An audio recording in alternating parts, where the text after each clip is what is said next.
Okay, the pins on here is I was a buck sergeant. I was a chaplain. The American flag. I was in the Army. These are my small wings, an 82nd Airborne, and an honor guard and a color guard. And I was in the era of Vietnam and also the Cold War, but I don't wear that one. About the war. Or about war in general, not Yeah. specific. Nothing specific. The thing is, when you serve, you're in an era that they need to defend our country. And that's why you're a soldier. And so I never look at it as if my turn would have come, then I would have done what I needed to, because that's what I was trained for. And so it's a question I don't know how to answer, is because that's what your profession is. That's what you're going to do, is that particular job that you do. And I was going to notice that this jacket is the last of the Ike jackets in 1959. Then they went to the green uniform, but I got to wear the Ike jacket till just near the end of 1959. We had to get the green uniform. So I got to have the Ike jacket all the way through. So that's still WW2. So it's very unique that this style lasted that long from World War II all the way to 1959. Yes. And what are the patches on it? That was my rank, and then this is your wings, and the color of it shows its communications. There's different colors. Red is artillery, and blue is infantry, and each one of these backgrounds tells you what type of a unit you're in. Okay. And what's the patch on your, I guess, your right? Here? Yeah, on your arm. This is good conduct medal. Okay.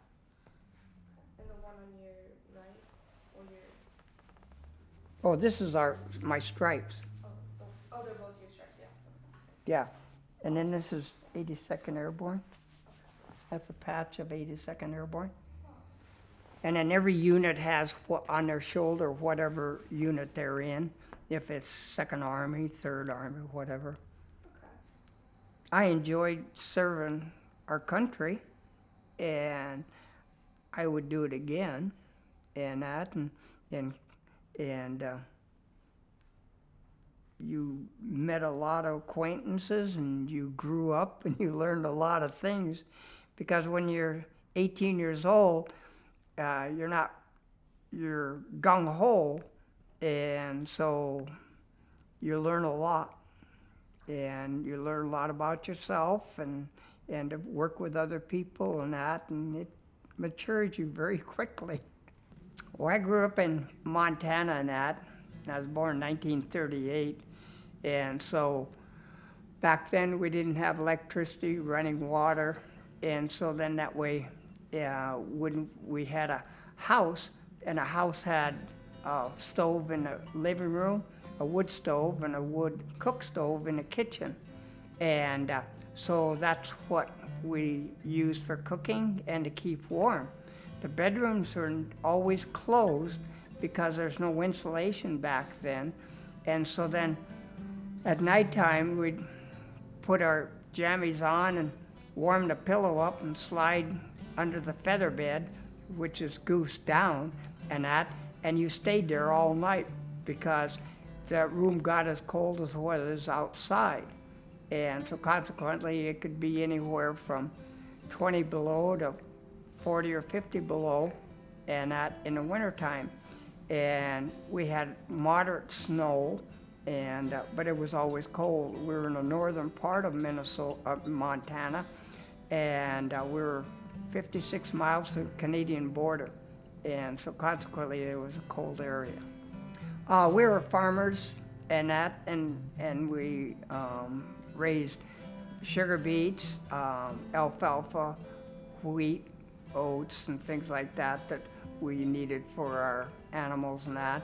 And we had a small dairy, and we milked all the cows by hand at that time because we didn't have electricity yet. And we never got electricity till 1952. And then after that, we had more cows for milking.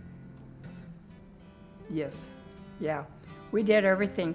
And you fixed your own things. If it broke, then you had to figure out how you were going to fix it and that, because you were we were close to town, but you didn't go back and forth. You try and fix it and that.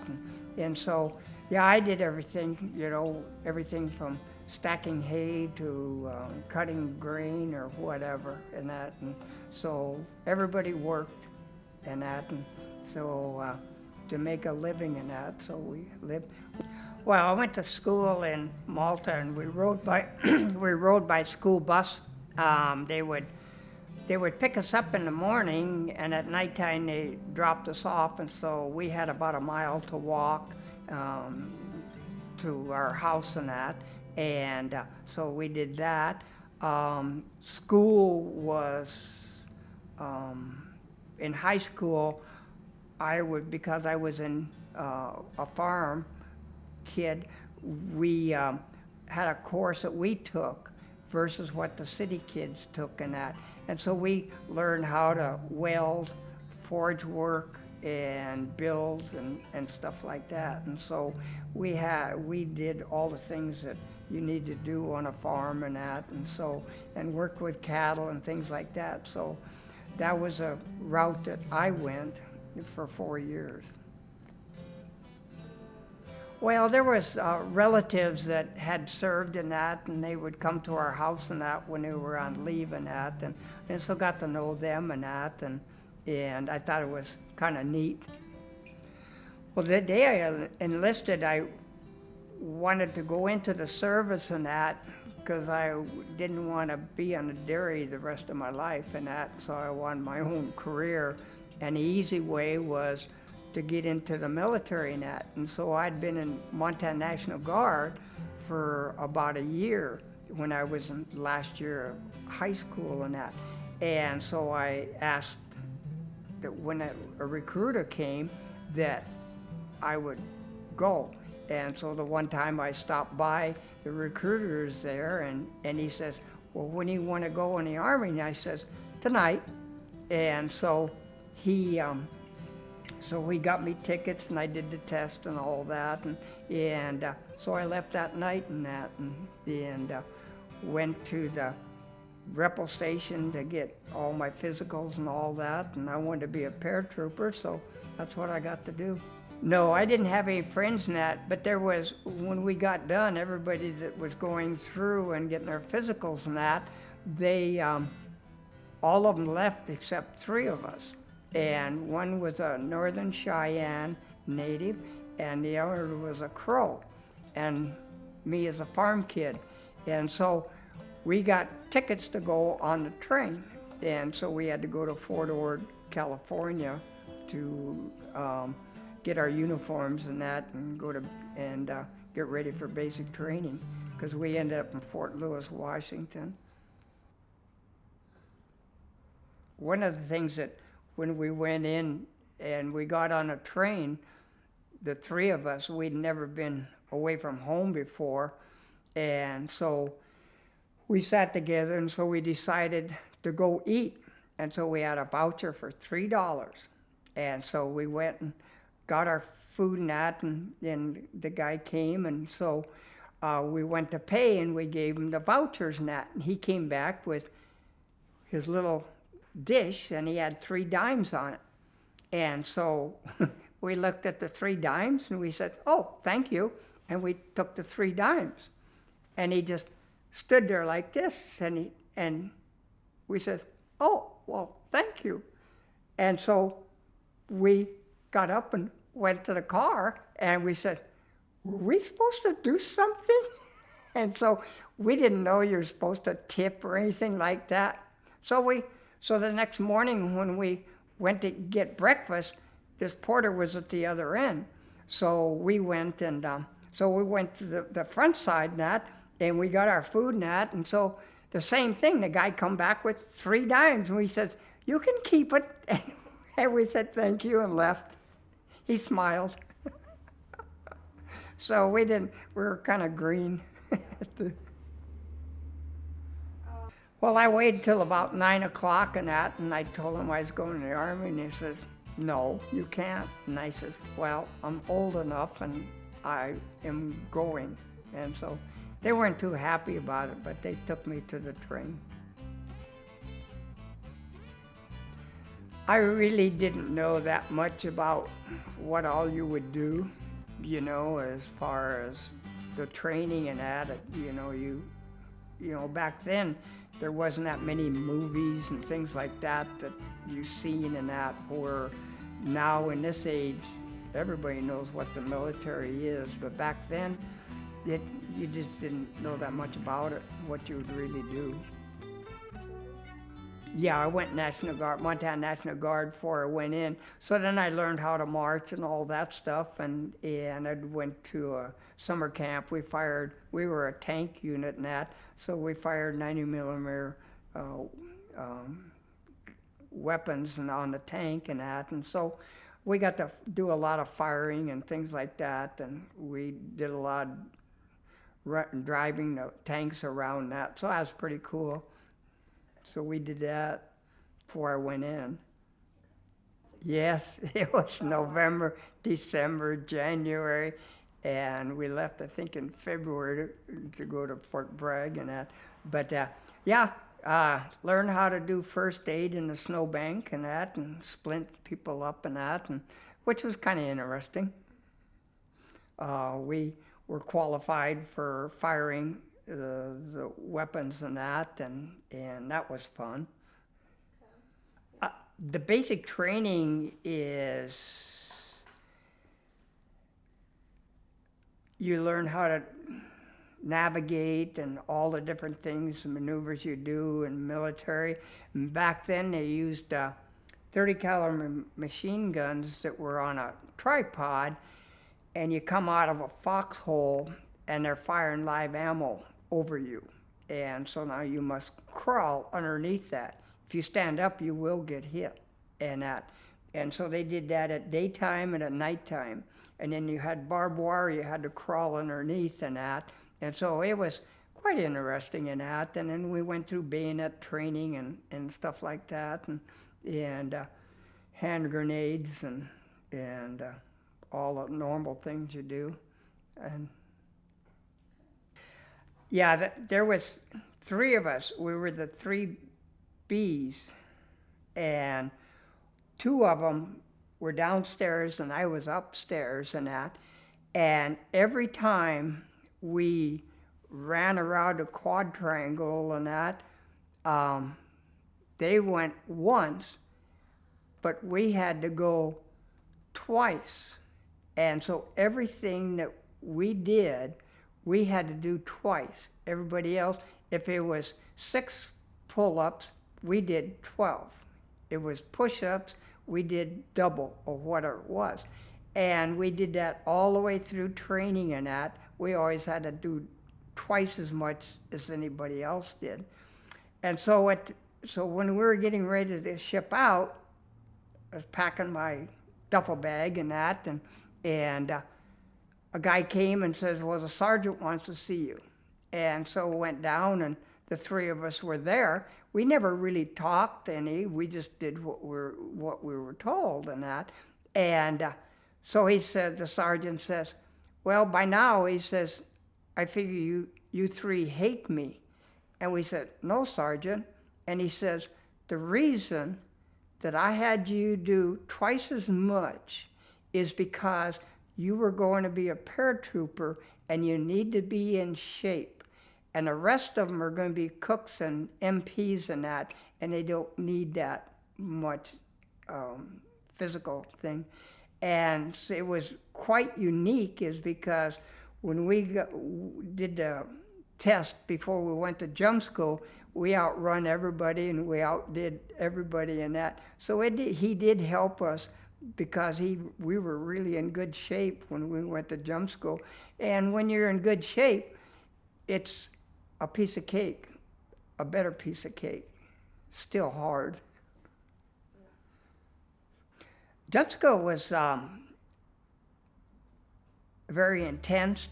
You did your 5-mile runs every day. You did all your daily dozen calisthenics, and that was only the beginning of that. And from there, you learned to do a parachute landing fall in many different ways off of different platforms and that. You were in suspended agony, and suspended agony is when you work with your risers and that so that you can maneuver your chute. And you're in a harness, and it's very hot because it's a tin roof on it and that, and you spend hours doing all the different maneuvers you can do with a chute, and if your chute is not open, how you can open it, and all these things like that, which is very important is because you don't have very many seconds when your chute, if it don't open, you don't have a lot of seconds left before you're going to hit the ground. So you have to act quickly and not slowly. So we did, you had to do five jumps in order to qualify for your wings.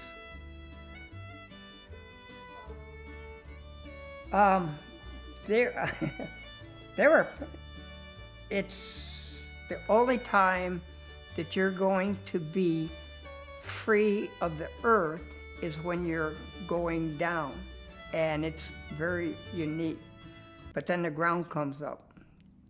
And so I went out of the aircraft like I always did, and I did my up 1001, up 1002, up 1003, and I'm going, oh, my neck's down. Up 1004, oh, my neck's down. And I was 12th or 13th in a stick of 20 people, soldiers. And I went, oh, my chute's not open. And I looked down once and I was really moving. I was going, ooh, I'm really moving.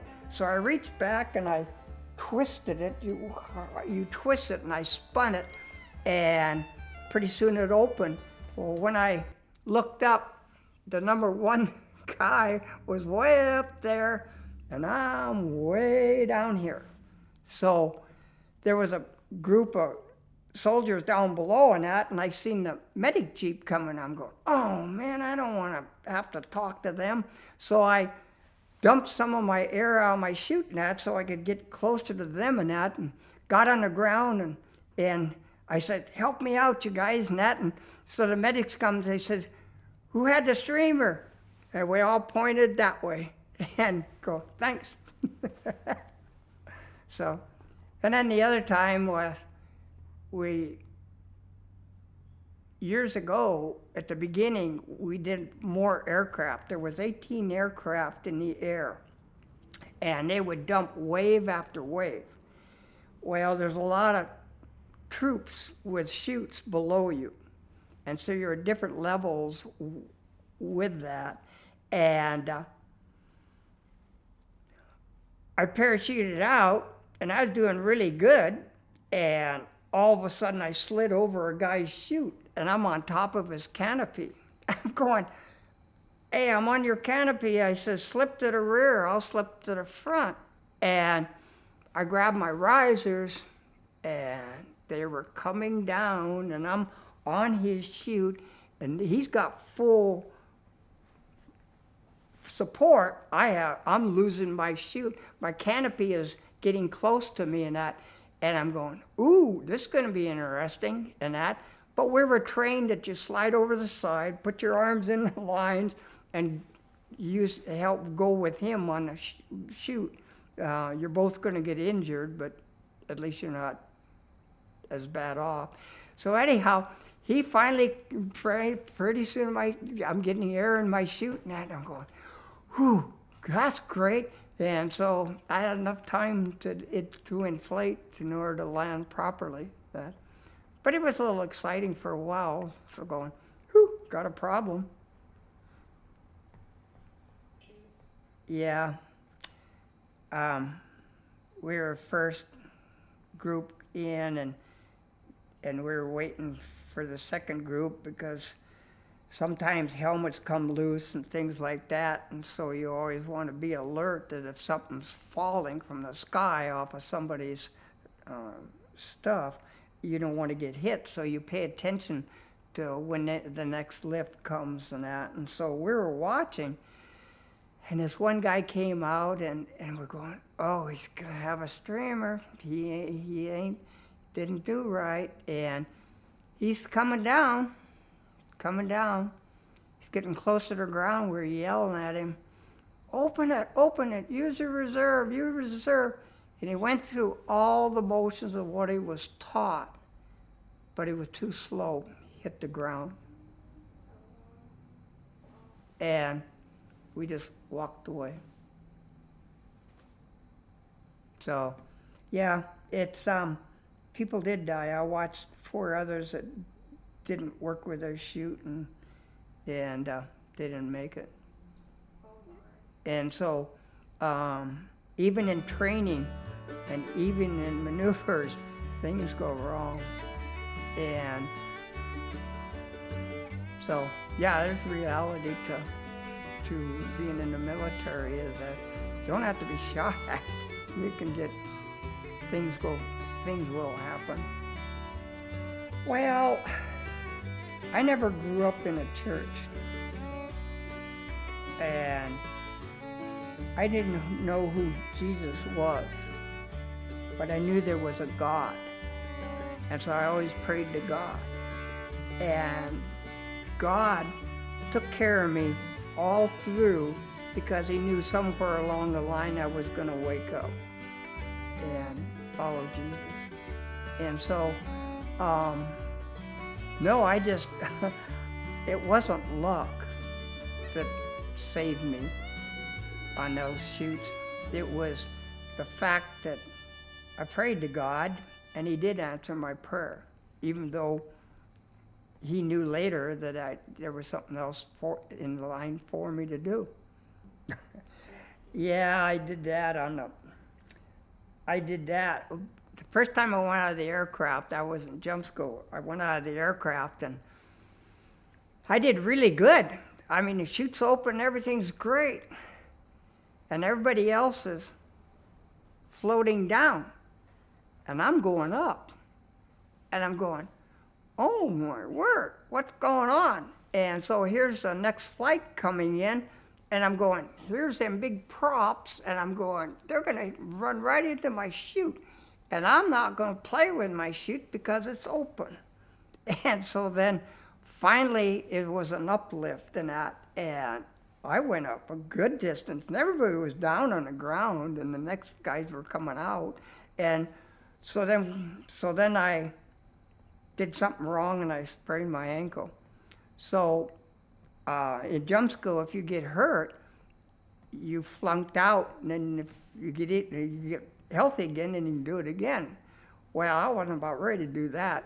So I got to the truck and that, and I had the chute draped over my legs so they wouldn't see I was hobbling and that, and got in the truck. And so the sergeant from our unit said, you okay? And I said, nope. And he says, hop in a Jeep. And so we went to the dispensary and that, and got 2 ace bandages and that, and we wrapped it as tight as we could and that, and so that I jumped once more that time, and that was the second one, and then 3 more after that, and then when the company, so I did 5 jumps on it after I messed it up, and so then I went to school, Fort Gordon, Georgia, sort of healed after that.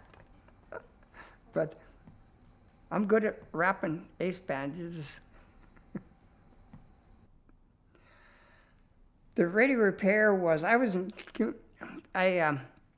repaired radios, put them together and put the cords together and all that, and anything that the radio needed to be, we fixed and that. And back then it was vacuum tubes for the in the radios and that. And one of the big problems with that is if they were parachuted in, there were all these pins in there, they'd sometimes turn over and break. And so then consequently you got to open it up and replace all the broken ones and that and get them back on the air and that. And so that's what we did in that. And then at the last, I was in Signal Battalion, 82nd Signal Battalion and that, and I ran a communication net from the front lines to the rear and that was a bigger system, a VHF system that we cut antennas and things like that for the frequencies and that. And so, yeah, so I did that and then repaired stuff too. They're a challenge. A guy come over, or one of the lieutenants come over, and he broke off one of the RC connector things and that, and he wanted me to fix it, and I'm going, I haven't got the part for you, and so we jerry-rigged something else for him so he'd make it work. The older you get, the less you remember of the not so nice things, and but I enjoyed it. It was a lot of work. You had to follow the rules and all that, and we did guard duty. We did all kinds of. We worked at a prison to take prisoners out that were going to go to jail for a long time, and we took them out on work details. So we did a lot of different things in that. You got to know a lot of people, and you really didn't know everybody's name, but you could wave at them, and you knew it was a friendly face and that. And it brings a lot of spirit of corps because we all are in the same boat together and doing the same things and that. So it becomes a big family, that anybody that was a paratrooper is a brother and a family member and that's something that will always be with all of us and that. And yeah, and when I see another person that's been in the airborne, whether it's 101st or 82nd, doesn't matter, they're still a brother and that. And all of veterans, no matter what branch you were in, is very important that we support each other, because we did serve our country. We did what we felt was right, and we served our time in that, and it didn't matter what our job was, whether it was a cook or a postman or whatever, we all served. Yeah, there's some I remember in that. The one guy, he wrote in my jump log, he wrote in that, and it kind of took me back to what he said, because it was very nice and that, and we were good friends even after we got out of the service and that, and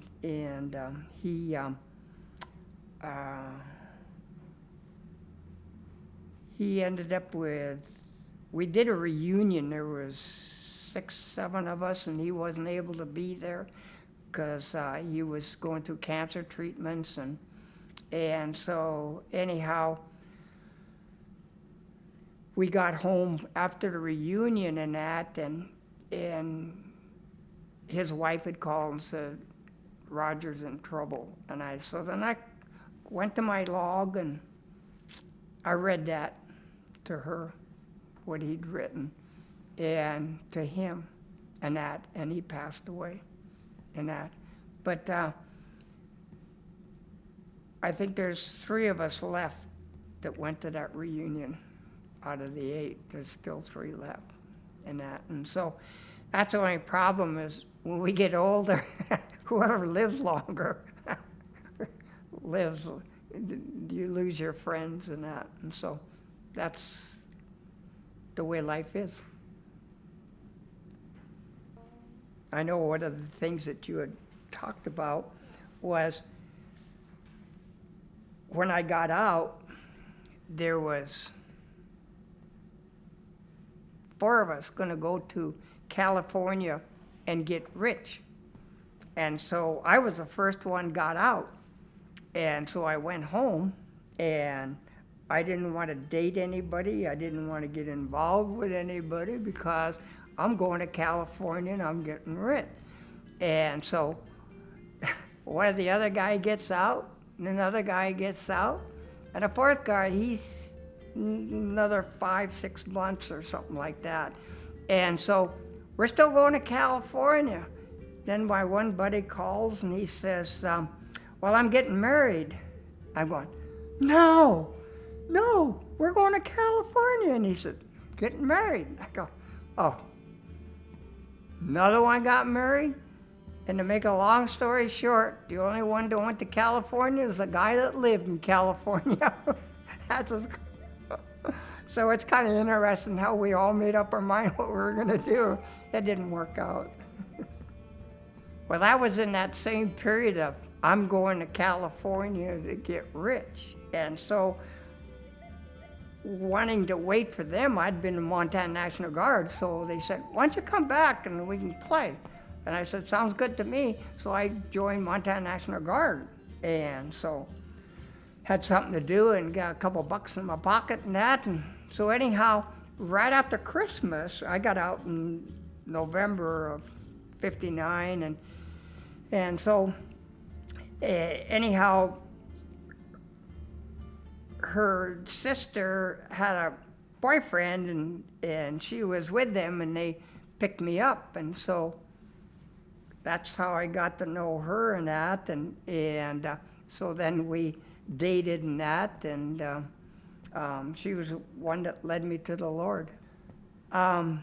We would talk about all this stuff that I didn't understand about the church and the Bible and all of that. And so she gave me the plan of salvation and that, and then who Jesus was, and nobody ever knew who. And then I'd ask people when I was in the service, why do you go to your church? And they would say, because my church is the right church. And I said, well, Billy says his church is the right church. No, Fred's church is better than his church. And so I never got any answers. So she gave me the answers. It's not the church, it's Christ. And so we look at the wrong thing. And so then that way you are not looking at what you should be looking at. It's not the church, it's Christ.